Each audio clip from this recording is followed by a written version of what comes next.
Welcome back to 7th Grade Mustache. Today we have a quick little short show that's dedicated to the fuckery in the crypto community and investments. Duct Tape has some things that he wanted to talk about, so I'm going to let him get it started. Go ahead. We talked about this about 2 years ago. And when me and Roscoe had just did some business, just kind of using Ethereum, and we saw a bunch of problems. You don't hear about these problems. One of the things that Roscoe brought up was the fees. He's like, look, man, damn near half the thing that you buy is fees. And, recently I had two weird things happen to me. First thing was I have a crypto.com account. That's how I've been buying my crypto. I looked at my bank account, and they have a $24 charge on there that I did not do. And it's for the future. It's for the 21st.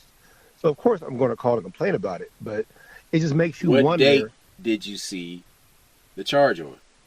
I saw it, what's the date? Today is the 18th. I saw it probably the 14th or 15th. And so, I'm going back and said, did I buy something? I'm checking.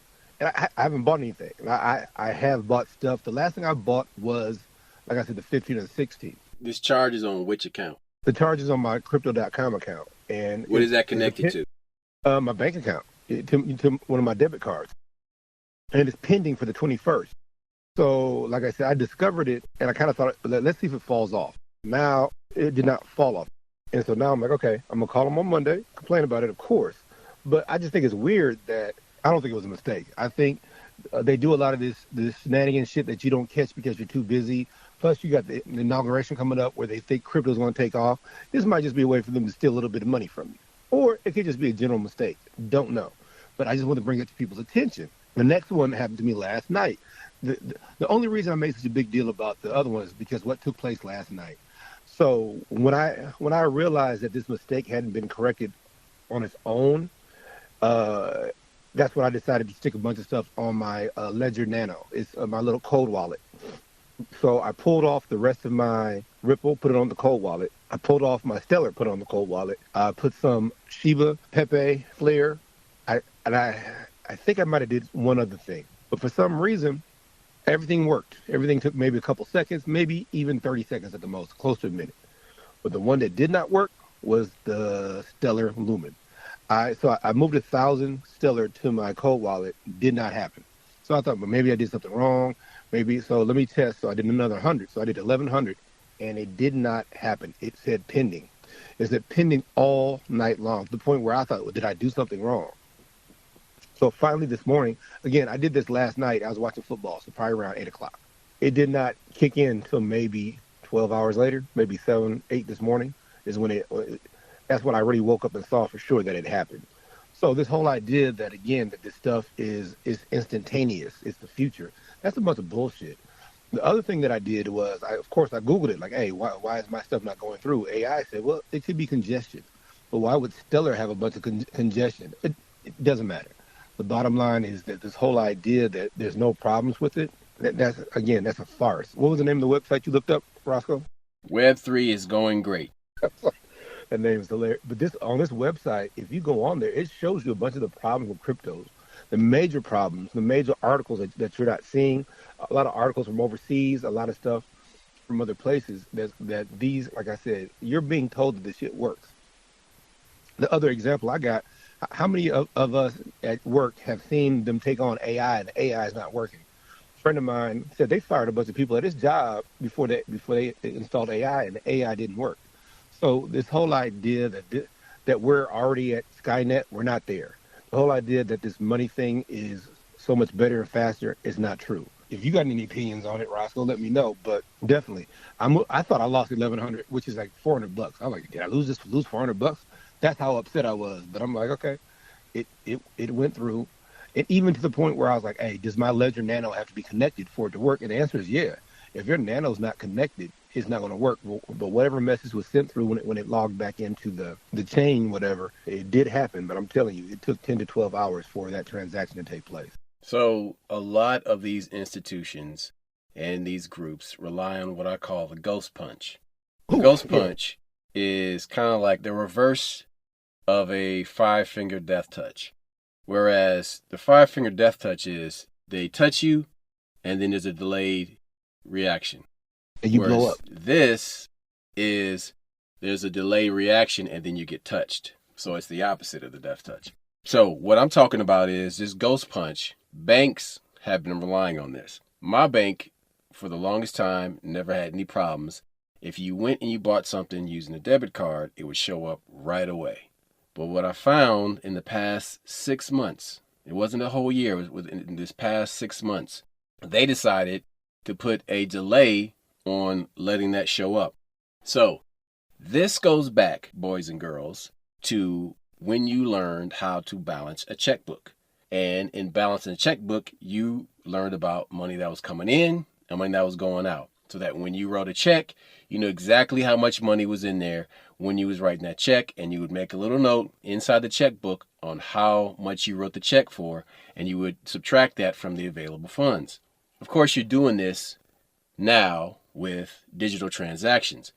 But with these ghost punches, there's this delay. So you have to factor in that, okay, I have to keep this balance accurate, and I can't rely on just calling the number or going online to look at the available balance. So you have to keep this ledger in your head or written down so you don't get caught by the ghost punch. You got to keep slipping that ghost punch. So these crypto companies, they throwing crazy haymaker, uppercut ghost punches. Okay, they rely on your ignorance. They rely on you being sleepy at the wheel. They do things like, what was this, Coinbase, that is basically holding your funds for 7 days. But it was only a particular... When you want to withdraw, there's a 7-day ghost punch delay. But it was different for different coins, though. That was the crazy part. Like Ripple was so many days and Bitcoin was so many days. But it wasn't the same for everyone. Like, what kind of shit is that? So that is an agreement between Coinbase and these blockchain coins, right? So whatever these coins are on that blockchain, they have agreed that this is the amount of time that we're going to delay for each one based on either how they're handling that with their miners and the codes and the nodes, or it's done in a way that's meant to be deceptive. I find all of this really deceptive. But the same way these banks are willing to charge you an overdraft fee. So before they upgraded the ATMs at my bank, there was no mention about any overdraft fees or anything like that. Now they put this new ATM in all the locations, and you go to withdraw money, and you have to click yes or no to agree if you're willing to accept an overdraft fee. Do you have that at your bank? No, I do not. I was like, whoa. So now I have to like opt in at the fucking ATM for an overdraft fee. That's something that, as a customer of the bank, you should already be aware of an overdraft fee. Well, why are you reminding me of this at each transaction I go to withdraw funds from my account? So I know Wells Fargo got in a bunch of trouble where there was like some kind of $2 billion settlement for overdraft fees, where they were just got ignorant. If you know, like currently Wells Fargo, like they'll let you overdraft up to like $30-$40, don't even trip. Back in the day, if you went over $1, they would charge you a $25 fee for going, crazy shit like that. We have a whole episode on usury where we talk about that kind of stuff. Also, the other thing was, remember usury? Christians aren't supposed to charge other Christians usury. We had a whole episode about that. But that's the whole thing, is that I remember Wells Fargo got into some deep dookie because of that shit, where they were charging outlandish. Clearly, I don't have any money. Why would you charge me $25?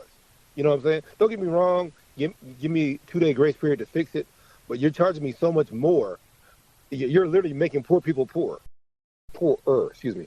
There was a loophole in the year 2000 where you could go to a grocery store that had a self-checkout, and you could pay with a check and get cash back. And there was a loophole where you could make different transactions without leaving that self-checkout. And you could do 5 transactions and get up to like maybe say $700 in cash back.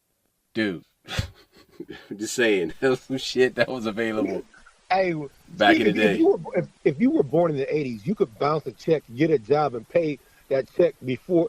Okay, the term bounce check means I'm writing a rubber check. I'm writing a check That doesn't have the that, funds in the account to yeah, cover the check. like I got $300 in the bank, but I write a check for 500. Back in the day, it take like 4 or 5 days for the transaction to. You could get a job by then and work and put the money in there. It's a whole different world now. But this is the problem with the crypto, and I'll wrap it up real quick. We're being promised that those days of gaps in knowledge and information and funds, it doesn't exist anymore, and it's instantaneous. And instantaneous means 8 hours. So again, we're just kind of putting a bug in your ear that this crypto thing is not this paradise or euphoria bullshit that they're promising, or we're just not there yet. One of these websites that we've been talking about is Web3 is going great.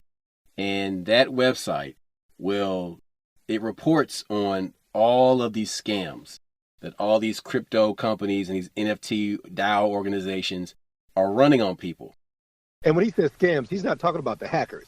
He's talking about the big guys. The actual company itself. So I'm going to read some of the headlines from this webpage just to give you an idea, like how many scams there are. And this is just for the month of the 30-day period from now going back to mid-December. So January 17th, Trump launches a shitcoin.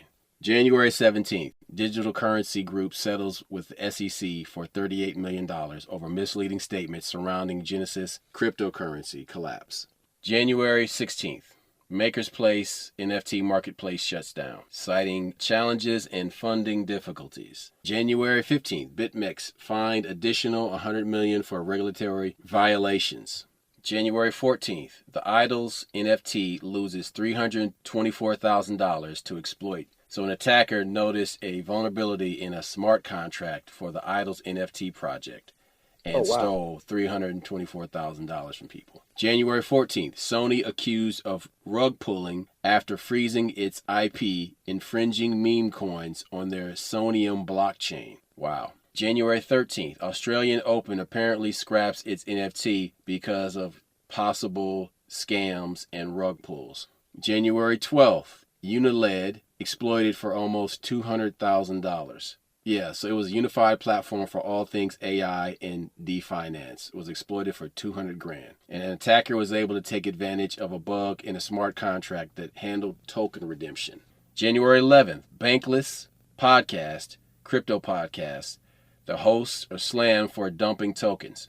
The hosts of the Bankless Crypto Podcast have landed in hot water after selling off some of the substantial quantities of the AICC tokens they were allocated as investors in the project. Insider trading.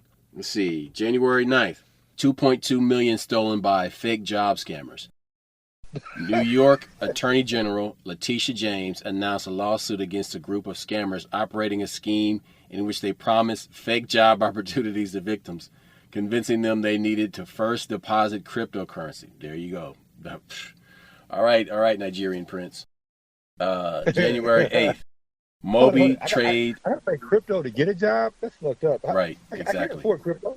Moby Trade losses over $1 million to private key leak. The Moby Trade Definance options protocol suffered a $1 million loss and barely avoiding the loss of nearly another $1.5 million. Let's see. You got Orange Finance is hacked. Hengelo man arrested in alleged crypto pyramid scheme. A self-described crypto banker from Hengelo, Netherlands, was arrested in connection to an alleged crypto pyramid scheme he'd been running. Dude, this shit is wild. Look, you literally did maybe, close to 20, maybe 17 different things. And it's not even, we're not even out of the month of January yet. We're going back into December, and, it's Nike to shut down its RTF-KT virtual sneakers project. Nike will be shutting down its RTF-KT virtual collectibles project at the end of January, according to an announcement made in early December. Nike had acquired RTF-KT in a 2021 part of its own move into the metaverse, banking on the idea that people would be excited to buy virtual sneakers. All right, you can stop right there. Official Solana JavaScript library is compromised in supply chain attack, and at least $184,000 was taken. An attacker was able to compromise an account that published access for the official Solana Web3 JavaScript library. Wow. Wow. I got Solana. Well, I got one Solana. That's not front. Okay. But check it out. Clipper DEX suffers $450,000 hack. Crypto exchange XT.com suffers $1.7 million hack. November the 20th, a 13-year-old rug pulls crypto token, then faces retaliation. A 13-year-old known as Gen Z Quant Kid created a token called Quant and executed a rug pull, making $30,000. That's funny. Okay, I got you. Hold on, but listen. In retaliation, various people in the cryptocurrency world executed a revenge pump, pumping up the price of the token after the kid cashed out, causing him to miss out on potential gains. Okay. The reason I brought They then found the kid's identity and published his address and the school he attended. That sounds like some bitter adults. Hold on. Hey, so on Instagram, I didn't send it to you because you were busy. So these kids, this is like, they say 82. These kids robbed a drug dealer. So they go over there because their friend lives there. And they see that the dad's a drug dealer. So when the dad leaves, the kids steal $8,000 and go on a shopping spree. They get a limo, and then they go to the arcade and spend $200. Like, this is in the 80s. So $200 at the arcade is, like, that's heaven for the... Yeah. You're there for 5 hours. That's dirty work. But it's the same thing. So you had a 13-year-old sit there and like, okay, I see what y'all doing. So he missed out on some money. Big deal. He still got y'all. You weren't watching the chicken coop, and the fox still came in and got some eggs and left, my nigga. So don't, just because you did a pump on it, that don't mean nothing. Look, like I said, we weren't trying to do a whole episode on this, but we definitely want people to be aware that this shit is not. It might be the future, but I think it's the far future, and it's only the future because we say it's the future. No, listen, man. Look, there's thugs and pirates in Star Wars, okay? So the whole thing about, the future is going to be safe from all that shit, just remember Demolition Man. And Demolition Man was where a crook in the future that was hiding in sheep's clothing, he basically thawed out a criminal from the 1990s, brought him to 2032 so that he could do some grimy crime shit because nobody like that existed in those times because they had Gavin Newsom the shit out of California and made it completely docile. Was that the Demolition? Hold up. I got it on Blu-ray. I just watched it, man. Yeah. So, which one? The Running Man was Arnold Schwarzenegger. Demolition Man was Schwarzenegger and Wesley Snipes. No, it was Stallone and Wesley Snipes. Yeah, so I said, okay, Stallone. I said, excuse me. Stallone. But what's so ironic is that shit could happen right now. If somebody from the past, see, we're worried about people from the future, but it's people from the past that you need to worry about because, like, quote the movie Body of Lies, where Russell Crowe is giving that speech to those people in that room, he says, guys from the future cannot see guys from the past. Yeah. Because guys from the past are so low tech and they're off the radar from these high tech guys from the future. So look, we're going to wrap this up for now. There's a lot for you to think about. That's all I got. We out. Peace. Holla back.